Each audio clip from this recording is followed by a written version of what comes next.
Buenas noches a quien me esté escuchando. Me llamo Edwin Palomino, aunque en el medio me conocen como el Palomo.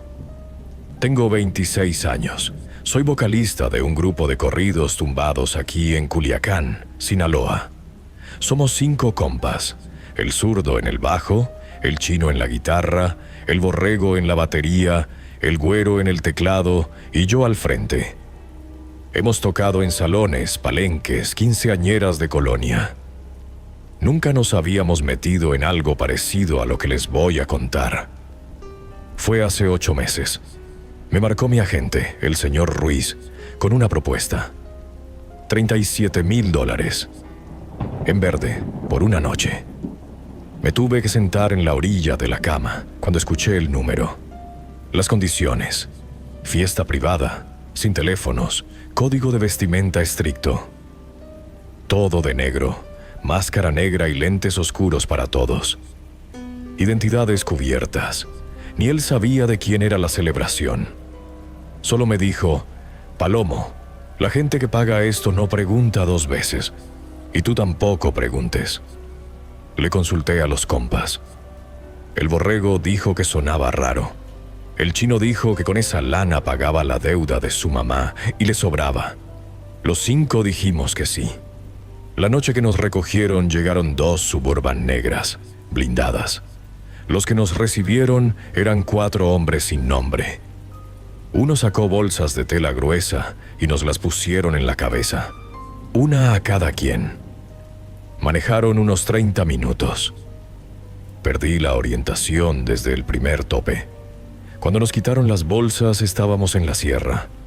Un terreno grande, abierto, iluminado con generadores. Carpas blancas, mesas largas adornadas. Flores en todos lados. Era una fiesta con mucho dinero. Había como 150 invitados, todos de negro, todos con máscaras. Desde que bajé de la camioneta me empezó a picar algo en la nuca. Esa sensación de cuando entras a un lugar donde el ambiente todavía huele a bronca. Los invitados se movían raro. Unos iban muy rápido, saltaban de conversación en conversación con una energía de perro suelto, los ojos brillando demasiado detrás de los lentes. Otros se movían despacio, en cámara lenta, como si el tiempo no les alcanzara para doblar el brazo y llevarse el vaso a la boca. Pensé, está mezclado, hay de todo ahí adentro. Nos metieron a un camerino improvisado, una carpa con sillas plegables y un espejo roto por la mitad. Había otro grupo tocando, norteño, bien armado. Los músicos tenían los ojos fijos al frente, tocaban sin soltarle una sonrisa al público. Me sacó de onda, pero me lo eché al bolsillo. Cuando llegó nuestra hora salimos al escenario. Entonces apareció el que nos había contratado. Hombre grande, traje negro, que le caía justo. Tomó el micrófono. Habló de su esposa, que era la mujer más hermosa que Dios había puesto en el mundo y que esta fiesta era para ella. Había algo en su voz que sonaba a amenaza, aunque las palabras dijeran amor. Sacó la pistola, la levantó, disparó al aire. Una vez, el tronido se fue apagando entre los pinos. Los invitados aplaudieron. Tragué saliva y le hice la seña al chino. Arrancamos. Tocamos 3 canciones seguidas. La gente bailaba, pero los movimientos en la pista se iban poniendo más extraños. No era el bamboleo normal de quien lleva unas copas. Los cuerpos se sacudían con una violencia que no correspondía al compás. Vi brazos doblándose hacia atrás de formas que no deberían ser posibles. Cabezas girando más de lo que gira una cabeza. El zurdo se me pegó al oído. «Carnal, algo está muy mal aquí». Le dije que siguiéramos. Y entonces escuché el grito del jefe. Me volteé. Su esposa, vestido negro, lo tenía agarrado del cuello. No era un abrazo. Sus dientes estaban hundidos debajo de la oreja de él. El hombre forcejeaba, pero no podía soltarse. Nadie se movió para ayudarlo. El olor llegó al escenario de golpe. Flores de cempasúchil rancias, podridas, dulces de una forma que revuelve el estómago, mezcladas con algo a hierro caliente que se pegaba en el fondo de la garganta, como si le hubieras dado una mordida a una moneda vieja y oxidada. Entonces los otros empezaron. Eran como 8 entre los invitados. Cayeron sobre quienes tenían cerca, sin gritar, sin avisar, solo abriendo la boca. La gente corrió. El caos fue total e inmediato. Solté el micrófono. Vi al borrego brincar de la batería. Nos miramos los 5 y sin decir una palabra bajamos del escenario corriendo. Los instrumentos se quedaron. La lana se quedó. Cruzamos el terreno entre gente que chillaba y empujaba. Llegamos a la carretera de terracería y seguimos corriendo hasta que una camioneta de redilas nos levantó. 2 días después salió en el periódico: masacre en Predio Serrano. Enfrentamiento entre grupos criminales. Así quedó. Solo nosotros 5 sabemos lo que pasó de verdad. El borrego ya no toca. El chino no contesta números desconocidos. Yo sigo cantando, pero hay canciones que no puedo terminar sin que se me seque la garganta y sin que me regrese ese olor a flores muertas y a hierro caliente. Lo que vivió Edwin y sus compas esa noche no va a salir en ningún periódico con la verdad. El periódico pone lo que conviene. Pero el olor que describió el Palomo, ese de flores de panteón y moneda oxidada, eso no se inventa. Que Dios guarde a los que trabajan de noche sin saber a qué fiestas los están llevando. Oigan, una pregunta rápida. ¿Desde qué parte del mapa me están escuchando hoy? Déjenme su ciudad en los comentarios. Vamos con la siguiente historia. Hola comunidad, me llamo María José, tengo 31 años, soy de un pueblo chico de Chiapas. Llevo desde los 17 trabajando en limpieza, en casas de familias, hoteles, lo que salga. Hace 2 años me conseguí trabajo en la Sierra de Durango, en la casa de un señor al que aquí voy a llamar solo el patrón. Me contactó una señora que reclutaba servicio doméstico para familias del norte. Pagaban el doble de lo normal. Para mí, eso era la diferencia entre mandarle dinero a mi mamá o no. Llegué a esa casa un lunes de octubre. Era una residencia grande, en las afueras de un pueblo de la sierra, rodeada de bardas altas y cámaras. El patrón era un hombre de unos 50 años, complexión gruesa, con unos ojos claros que no cuadraban con su cara morena. Gente pesada, de esa que en Durango no necesita presentación. Pero adentro era otro. Con su esposa hablaba quedito. Con sus hijos era paciente. Con nosotras nunca levantó la voz. Me pagaban puntual, en efectivo. El cuarto de la cochera tenía cobijas y calefacción. Yo me repetía: no preguntes, trabaja, manda el dinero a Chiapas. Dormía bien las primeras semanas, hasta aquella madrugada. Serían las 4 de la mañana cuando me desvelé. Tomé agua y asomé la cara a la ventana pequeña que daba al patio frontal. Afuera hacía frío de ese que pega en los dientes, que huele a pino mojado y a tierra de monte. El patrón estaba parado frente a la puerta principal, solo, con el abrigo negro puesto, como si se estuviera alistando para salir. En las manos traía una cruz de madera, católica, de esas que se cuelgan en las paredes de los cuartos. La puso en el suelo, sacó un encendedor y le prendió fuego. La cruz ardió sin chistar, como si llevara tiempo esperando arder. Me quedé sin moverme, sin respirar. Entonces sacó una bolsa de sal y trazó un círculo en el piso de loseta, lento, como quien riega sus plantas. Se metió dentro. De no sé dónde sacó un conejo vivo, de pequeño, blanco. Lo sostuvo contra su pecho, como consolándolo. y luego se lo comió. No lo mató antes. Vivo. El sonido llegó hasta mí a través del vidrio delgado de la ventana, un crujido húmedo y blando que me revolvió todo por dentro, como cuando se dobla algo que no debería doblarse. Mientras masticaba, susurraba. Alcancé a leer los labios, o quizás lo imaginé, no sé. Gracias, Lucifer, por la protección. Entonces levantó la cara hacia la ventana de la cochera. Sus ojos estaban negros. No oscuros. Negros del todo, como dos monedas de carbón, sin blanco, sin pupila, sin nada. Me miró directo. Me tiré al suelo sin pensar, me tapé con la cobija y ahí me quedé, inmóvil. El corazón me golpeaba en los oídos como si quisiera salirse. La boca me sabía a cobre, ese sabor de miedo que no conoces hasta que lo tienes. Pasó el día siguiente como si nada. El patrón salió temprano como siempre. Regresó de noche, pero esa vez llegó con visitas. Escuché el portón abrirse. Me asomé apenas.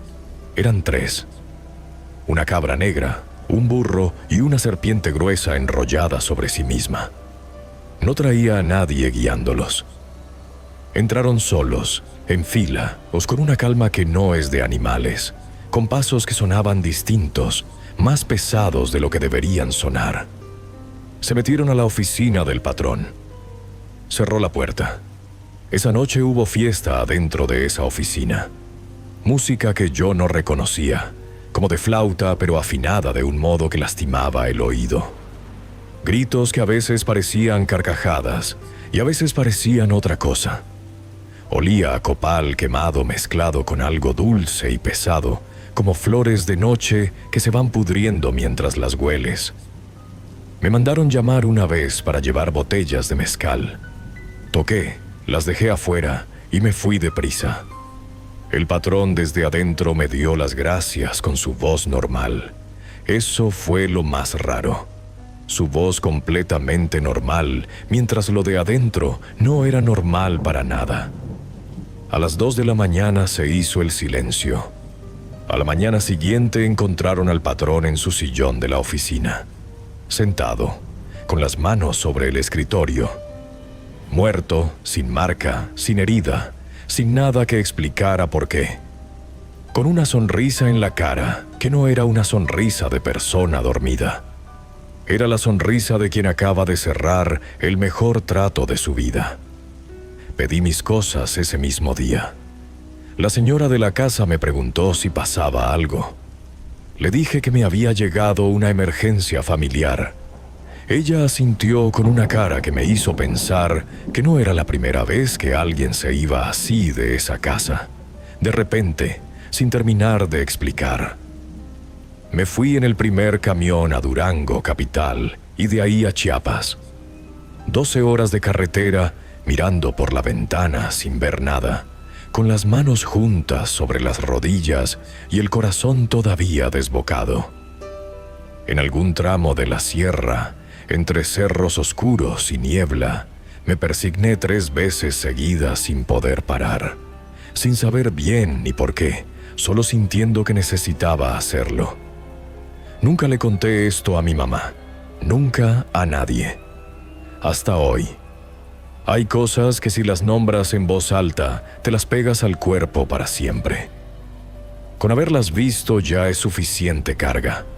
María Houghton. María José no se llevó nada de esa casa, ni el dinero que le debían de la semana. Cuando alguien lo deja todo sin pensarlo 2 veces, es porque lo que vio fue más grande que cualquier cosa que le pudieran dar. A mí eso me dice más que cualquier explicación. Cuídense, de verdad. Si esto te está gustando, el like y la suscripción ayudan a que el canal siga vivo. La que sigue no se queda atrás. Buenas noches, comunidad. Mi nombre es Celestino, aunque en el mercado me dicen el Tino. Tengo 42 años y llevo más de 15 con mi puesto de tacos aquí en Apatzingán, Michoacán. Les voy a ser honesto. En esta ciudad uno aprende rápido a no hacer preguntas, a cobrar y agradecerle a Dios que el día terminó bien. Pero lo que me pasó hace año y medio todavía me cuesta explicármelo. Y eso que he visto de todo: peleas, borrachos, hasta un muertito afuera del puesto. Nada de eso se compara con aquella tarde de sábado en la colonia Emiliano Zapata. Me contactó un señor por teléfono. Fiesta infantil el sábado, tacos para 40, 4 de la tarde, colonia Zapata. Me ofreció 2.500 pesos todo incluido. A mí normalmente me pagan 800 en una fiesta así. Dije que sí antes de que terminara la oración.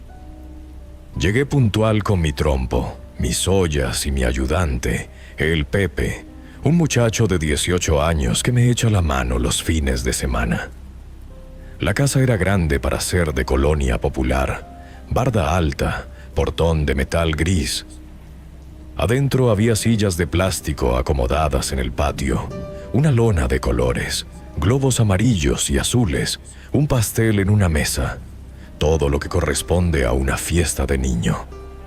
El que me recibió era un muchacho joven, no tendría más de 25 años, flaco, con tatuajes en el cuello y una cadena de oro gruesa. Me saludó de mano, me indicó dónde poner la parrilla y me dijo que los invitados llegaban en 1 hora. Había otros 3 o 4 cuates suyos en la casa, todos con la misma pinta, todos con el mismo ojo quieto de quien está acostumbrado a no moverse cuando hay ruido. Los invitados llegaron puntuales, y ahí empezó lo raro. Eran como 12 niños. Entraron en grupo, todos juntos, sin adultos que los acompañaran. Caminaban en silencio, sin correr, sin empujarse, sin hacer el escándalo que hacen los niños cuando llegan a una fiesta. Se sentaron en las sillas solos, derechitos, con las manos sobre las piernas. El Pepe me jaló del brazo y me dijo quedito: «Patrón, ¿no le parece raro que no hablen?». Le dije que igual estaban tímidos, pero yo también lo sentí. Había algo en esos niños que no cuadraba. Sus caras eran de niños, sí, pero sus ojos no. Los ojos eran viejos, de una vejez que no corresponde a ninguna infancia. Me puse a taconear, a sudar con el trompo, tratando de no pensar. La música sonaba, una bocina Bluetooth con corridos. Los niños seguían sentados, quietos, sin comer el pastel, sin tocar los globos, solo mirando hacia adelante con esos ojos que pesaban demasiado para sus caritas. Fue como a las 6 de la tarde cuando escuché el helicóptero. Me asomé por encima de la barda. 3 camionetas militares venían por la calle y desde arriba sobrevolaba un helicóptero del ejército. Operativo. El muchacho del cuello tatuado se puso de pie de un brinco y dijo algo en voz baja a sus cuates. Ellos se metieron rápido hacia el interior de la casa. La música seguía sonando. Entonces vi lo que vi, y todavía hoy no sé cómo nombrarlo. Los niños se levantaron de sus sillas al mismo tiempo, sin señal, sin que nadie les dijera nada. Todos juntos, como si un solo hilo los jalara. Y entonces sus cuerpos empezaron a cambiar. No de golpe, sino despacio, como cuando la cera de una vela se derrite hacia abajo. Las caritas de niños se alargaron, las espaldas se encorvaron. El cabello se encaneció en segundos.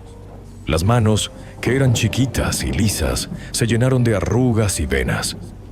En menos de 1 minuto, donde había 12 niños, había 12 ancianos, todos de pie, todos mirando hacia la puerta del portón. El Pepe estaba detrás de mí con la boca abierta.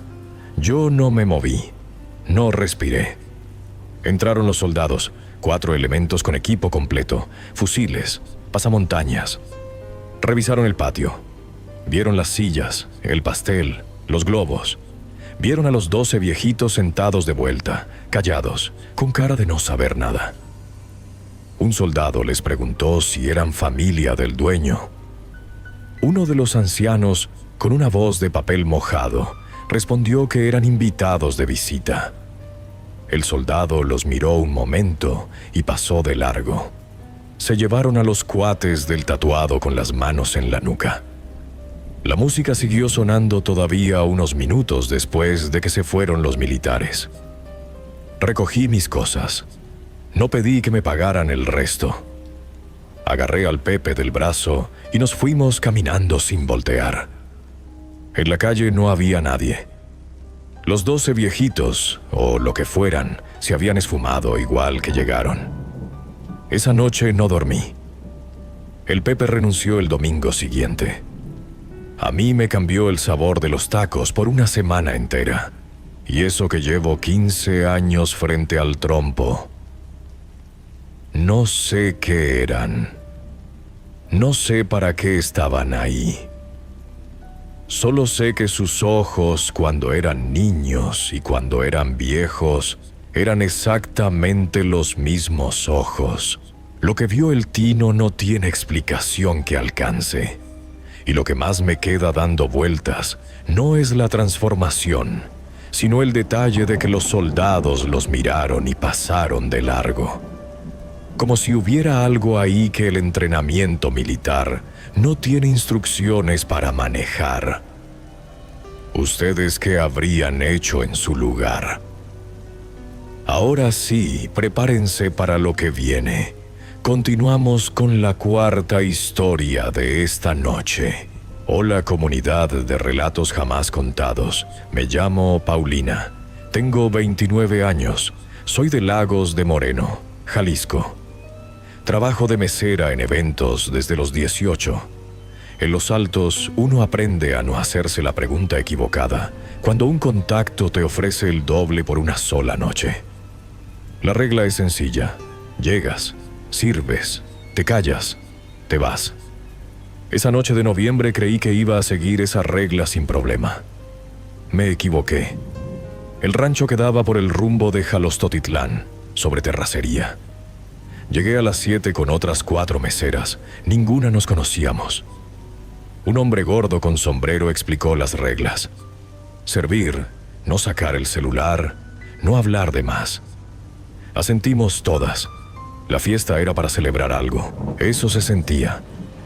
Los invitados llegaron a las 9, bien vestidos, botas caras, relojes que brillaban. Whisky escocés, humo de puro, olor a asado de res. Todo con ese lujo pesado que tiene el dinero, que no preguntó de dónde vino. Yo servía y no miraba. Así trabajas en estos eventos. Como a las 12 de la noche llegó la chacala. La conocía de nombre. Todo mundo en Los Altos la conoce aunque nunca la haya visto. Jefa de sicarios, de las pocas mujeres en ese nivel en la región. Entró por la puerta principal con paso de quien nunca ha tenido que pedir permiso para nada. Vestido negro entallado, cabello recogido, aretes grandes de oro. Detrás de ella venían 4 muchachas jóvenes, de unos 20 y pocos años, bien arregladas, vestido y tacones, maquilladas como para una revista. Guapas, las 4. Los invitados las miraron llegar y se oyó un murmullo de aprobación por toda la palapa. Compañía para los de más alto rango. No era la primera vez que yo veía esto en una fiesta de ese nivel. Seguí sirviendo, pero algo me hizo bajar la mirada hacia los pies de una de ellas cuando pasó cerca de mí. Los tacones eran de plataforma, abiertos en la punta, y lo que asomaba por la punta no eran dedos. Eran pezuñas, oscuras, duras, partidas en 2 como las de un chivo, acomodadas dentro del zapato como si siempre hubieran estado ahí. Levanté la mirada hacia su cara. Ella no me miró. Siguió caminando con la misma soltura de antes, sonriendo a quien le sonreía. Me quedé helada junto a mi charola. Miré a las otras 3. Los tacones de todas eran iguales. Pezuñas en las 4. Nadie más parecía notarlo. Los invitados llevaban horas bebiendo y supongo que nadie mira los pies cuando hay una cara bonita frente a él. Me dije que lo había imaginado. Seguí sirviendo. pasó casi una hora. Las 4 se habían acomodado con un grupo de 6 hombres en una mesa al fondo, los de más rango, los que tenían guardaespaldas parados detrás de sus sillas. Bebían, reían, la música sonaba fuerte. Todo parecía normal. Entonces las 4 se pusieron de pie al mismo tiempo. No hubo señal, no hubo palabra. Solo se levantaron juntas y abrieron la boca. El sonido que salió de ellas no era humano. Era un grito que venía de adentro del pecho, pero resonaba como si algo lo amplificara por dentro. Mitad alarido de mujer, mitad berrido de animal en la oscuridad. Un sonido que se te mete por los oídos y te paraliza las piernas antes de que el cerebro procese qué está pasando. Olí algo en ese momento, de golpe y sin aviso. Azufre quemado mezclado con tierra de rancho mojada, espeso, pegajoso en la garganta como brea caliente. Los 6 hombres no tuvieron tiempo de reaccionar. Las pezuñas golpearon rápido, con una precisión que no era pelea, sino otra cosa, algo más frío y más exacto. En segundos los 6 estaban en el suelo. Yo no podía mover los pies. Me quedé parada con la charola en la mano, mirando sin poder dejar de mirar, como cuando ves un accidente en la carretera y el cuerpo no obedece la orden de voltear. Después brincaron la barda, 2 metros de bloc y alambre de púas. Las 4 juntas, sin carrera, sin impulso, como si la gravedad les aplicara a medias. Brincaron fácil, con la misma gracia con que una persona baja un escalón. Del otro lado se oyeron sus voces alejándose por la sierra, ese berrido que se fue haciendo más chico entre los cerros hasta que el silencio de los altos lo tapó todo.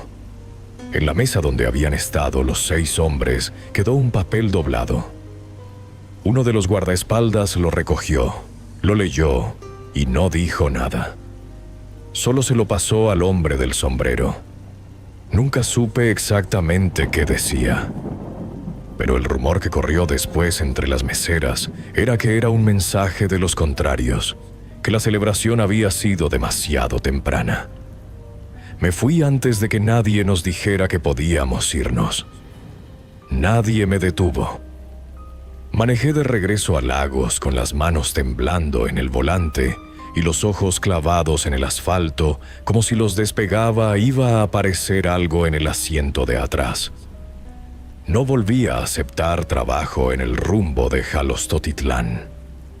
Y cada que escucho ese tipo de corridos, me regresa ese olor a azufre y tierra mojada, y jalo aire hasta que se me pasa.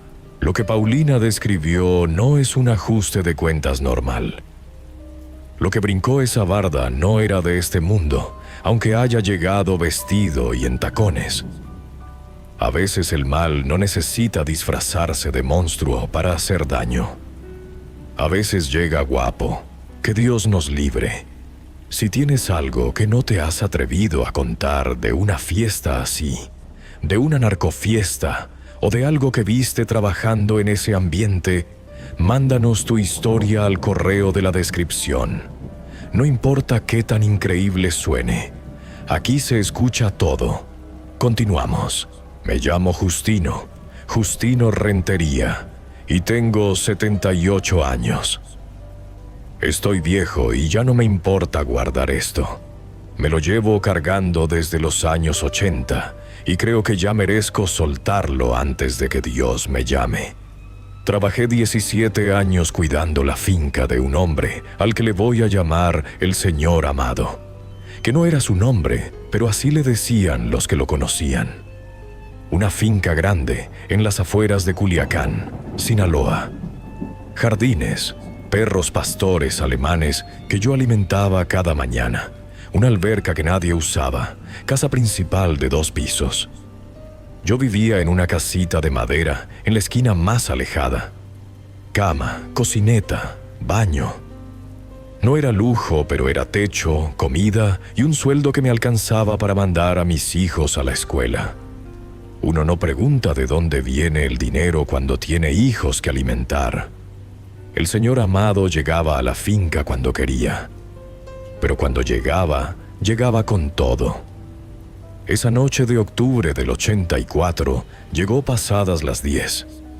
Una pick-up nueva, del año, brillante, color guinda con rines cromados, lo más bonito que había visto sobre 4 ruedas. Detrás venían 2 carros con 7 amigos. Bajaron cajas de tequila, carne, una grabadora. Se instalaron en la terraza con el ruido de quien sabe que nadie les va a decir que bajen la música. Salí a ver si necesitaban algo. El patrón me palmoteó el hombro y me dijo que descansara. Entonces giró hacia la casa principal y gritó el nombre de su hijo. Rodrigo. Sal que te tengo un regalo. El muchacho bajó las escaleras restregándose los ojos. 16 años, delgado, cara de quien estaba dormido. Buen muchacho, serio para su edad, educado. No tenía nada que ver con lo que su padre era de día. El patrón señaló la pick-up con orgullo de padre borracho. Rodrigo la rodeó despacio, pasó la mano por el cofre. Era bonita, sí. Era demasiado bonita. Y yo, parado en la orilla de la terraza, sentí algo que no sé nombrarle bien. Como cuando la piel se eriza sin frío, como cuando un perro se para en seco y no quiere seguir el camino. Algo en esa camioneta estaba mal. No en el metal ni en el motor, en lo que cargaba. Sentí que ese vehículo había llegado ahí a cobrar algo que el patrón le debía a alguien, o algo que no tiene nombre cristiano. El patrón le dijo que la probara. Rodrigo dijo que no tenía licencia. Los amigos se rieron. Ándale, no seas gallina, una vuelta nomás.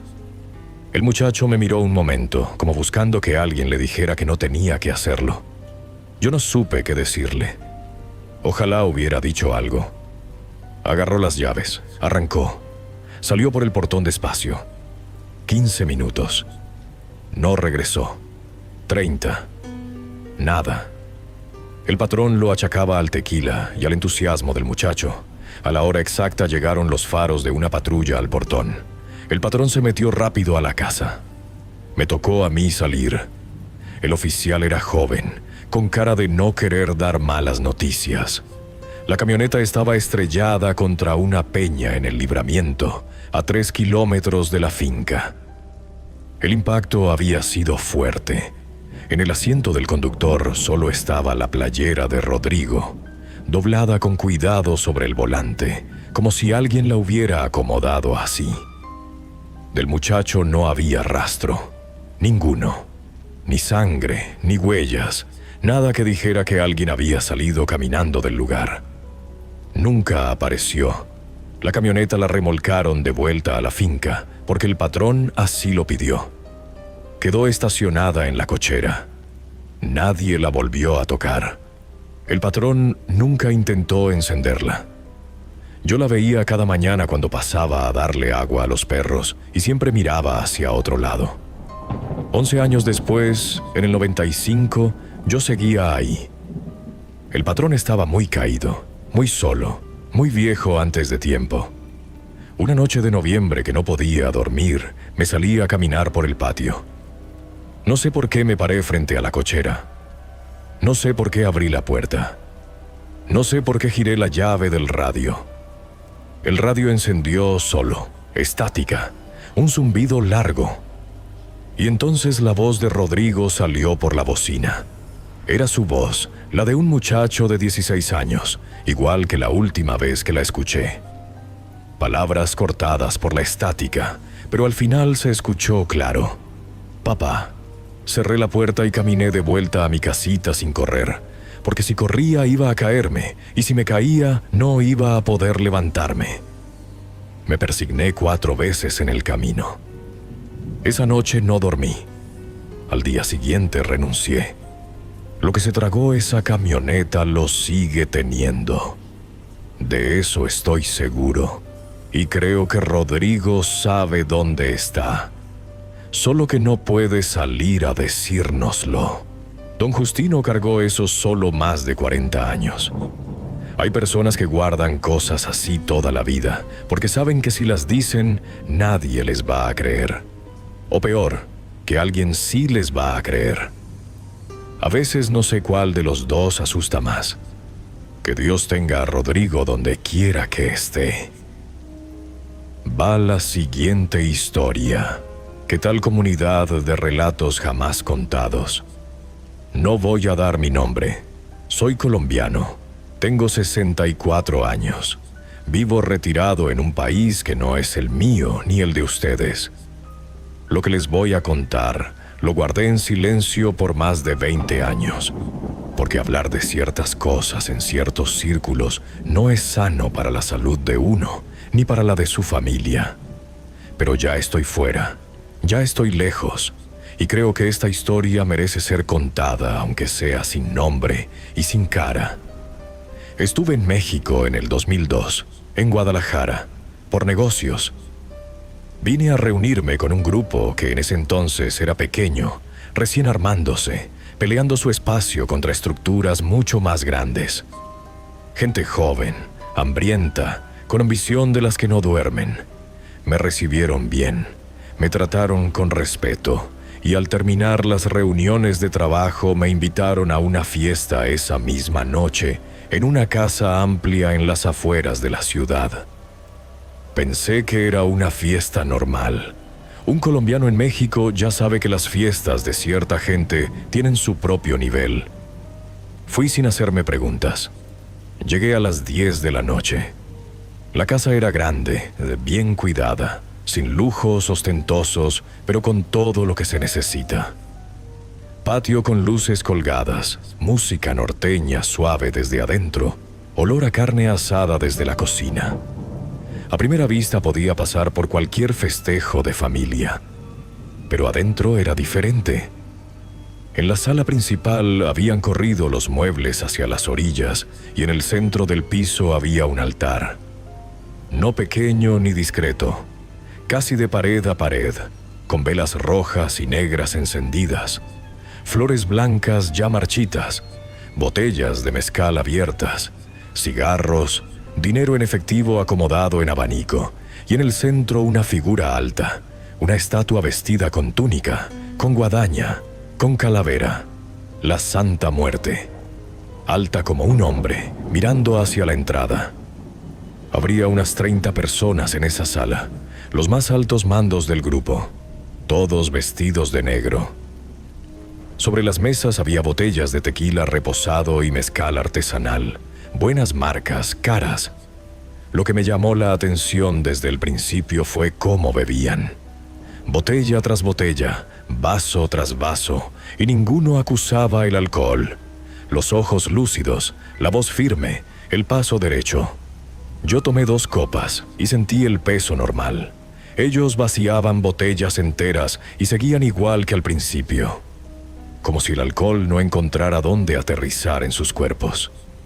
A las 11 de la noche empezó el ritual. Se hincaron todos. Al mismo tiempo, en silencio, como si algo los jalara al piso a la vez. Y empezaron a rezar. No en voz alta, sino en un murmullo sostenido, grave, que llenaba la sala de una forma que se sentía más que se escuchaba, como cuando hay un tren pasando lejos y lo percibes en el pecho antes de escucharlo. Rezaban a la Santa Muerte. Le pedían protección, fuerza, que sus enemigos cayeran y que ellos crecieran. Así por horas. Se paraban, bailaban alrededor del altar, con una música lenta que venía de no sé dónde, de la que nunca identifiqué los instrumentos. Luego se volvían a hincar y seguían rezando. El aire de esa sala olía a cera quemada, a tabaco negro y a algo más que nunca supe nombrar. Algo que se pegaba en el paladar, como tierra húmeda, mezclada con azúcar morena, dulce y pesado, el tipo de olor que no se va aunque te salgas del cuarto. Yo me quedé parado junto a la pared toda la noche. Nadie me presionó a participar. Era como si yo fuera invisible para el ritual, pero sí se sentía que algo en esa sala respondía. que el murmullo no se quedaba en las paredes, sino que iba a algún lado y algo al otro lado lo recibía. Soy un hombre práctico, no creo en muchas cosas, pero esa noche creí. Me fui al amanecer sin despedirme de nadie. Recuperé mi carro, salí por el portón y no volteé hacia atrás ni una sola vez.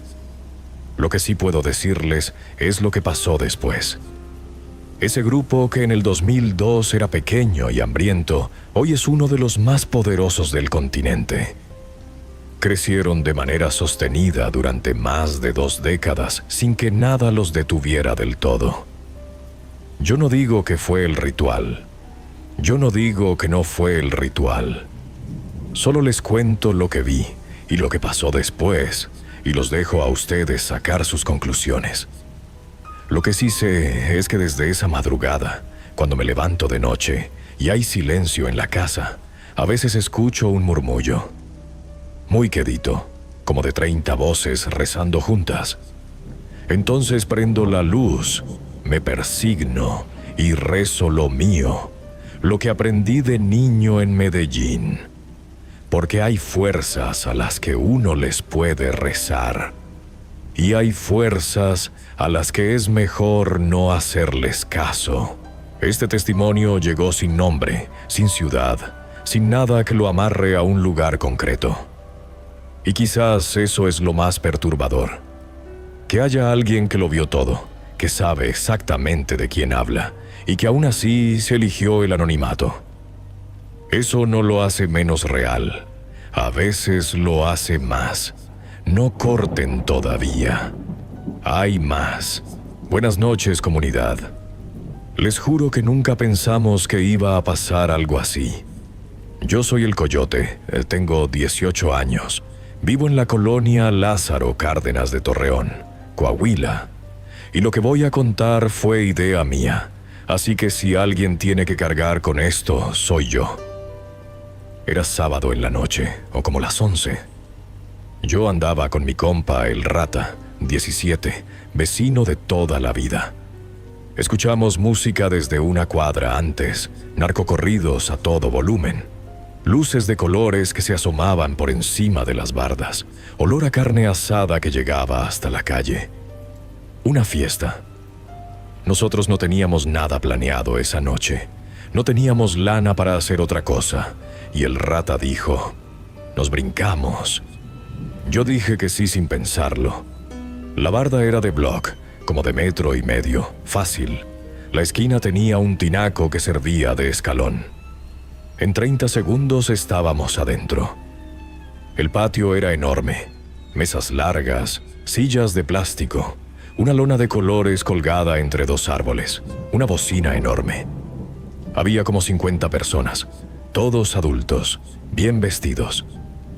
Nos agachamos detrás de un árbol gordo y nos quedamos ahí viendo, riéndonos por lo bajo. Nadie nos había visto. Fue el Rata el que primero notó algo. Me jaló el brazo y señaló hacia las mesas. Al principio no entendí que me estaba señalando. Las personas bailaban, bebían, platicaban. Todo normal, pero el Rata me susurró.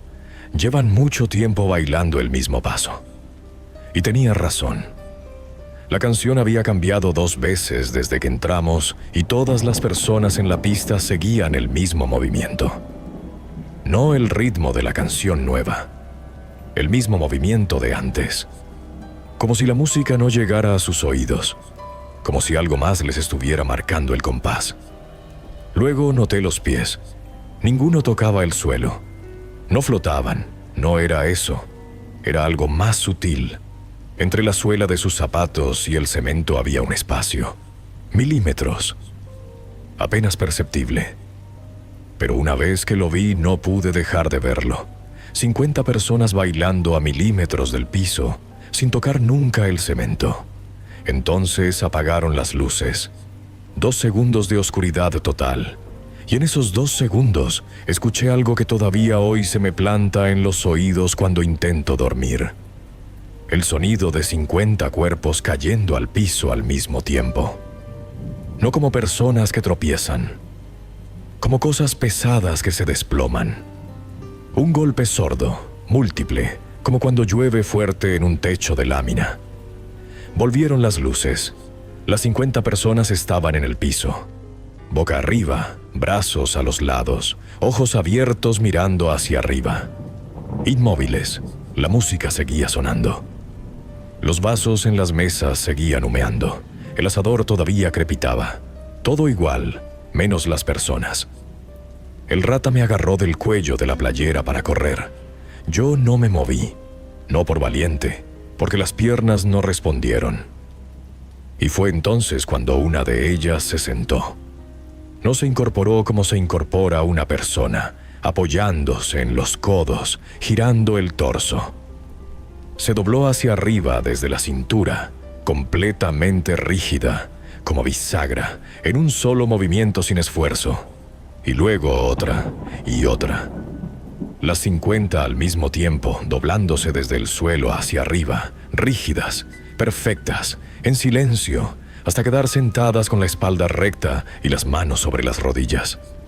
Y todas miraron hacia el árbol donde estábamos nosotros. No hacia el jardín en general, no hacia la bocina ni hacia la comida. Hacia el árbol, hacia nosotros.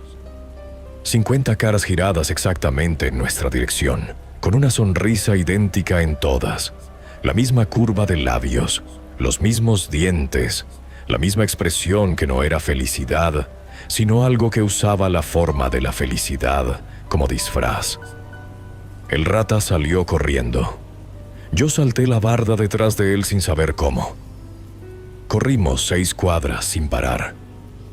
Cuando nos detuvimos, jadeando, el rata volteó hacia mí y tenía la cara blanca. Me dijo que al brincar la barda había visto algo. Que en el centro del patio, donde había estado la lona de colores, había una figura parada que no había estado ahí antes. Alta, delgada, sin cara, con los brazos extendidos hacia los lados. Y que la figura nos estaba viendo salir. Esa noche no pudo dormir ninguno de los dos. Al día siguiente pasamos frente a la casa. El portón cerrado, sin rastro de fiesta, sin lona, sin sillas, sin nada. Como si nunca hubiera habido nadie adentro. Preguntamos a un vecino.